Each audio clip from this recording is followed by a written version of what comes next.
Alden walang paki kung masaktan basta para sa fans.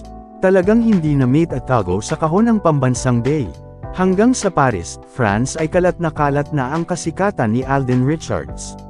Masama pa ang kanyang pakiramdam nang dumating sa Paris para dumalo sa kasal nina Hayden Ko at Draw Vicky Bello, pero nagkaroon siya ng mahabang pahinga sa biyahe, kaya nakapag-ipon ng energy ang singer-actor. Nang mabalitaan ng mga kababayan natin na maraming artistang dumayo sa Paris para sa kasalan ay naglaan agad sila ng panahon para makarating sa venue ng wedding. Isa si Alden Richards sa mga tinilian at hininga ng pagkakataong makasama sa picture ng mga Pinoy. Mabait sa kanyang mga taga-suporta si Alden, kapag may mga provincial shows nga siya ay hirap siyang i-escort ng mga taga-roon, dahil siya pa mismo ang nakikiusap sa security na pabayaan lang na makalapit ang mga ito sa kanya. Natural, kapag may nangyari kay Alden ay ang mga ito ang mananagot, kaya ganoon na lang kahigpit ang ginagawang pagbabantay sa kanya. Kayan sa usapan, napakabait na bata.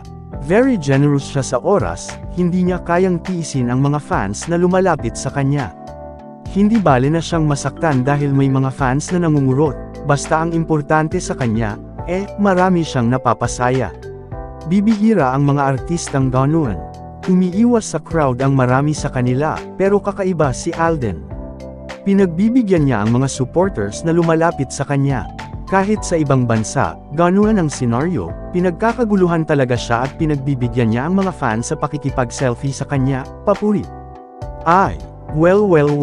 Maraming salamat sa walang sawang pagsuporta mga kasagpa, road to 1K subscribers na tayo. Kaya kung napadaan ka dito subscribe muna yan for more news update.